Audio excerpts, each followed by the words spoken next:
in three, up.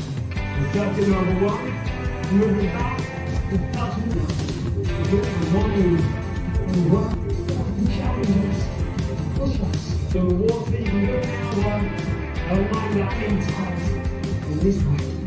I'm here. I want it. Pero last na timbang ko, message ba? Stay tuned sa sunod naming video.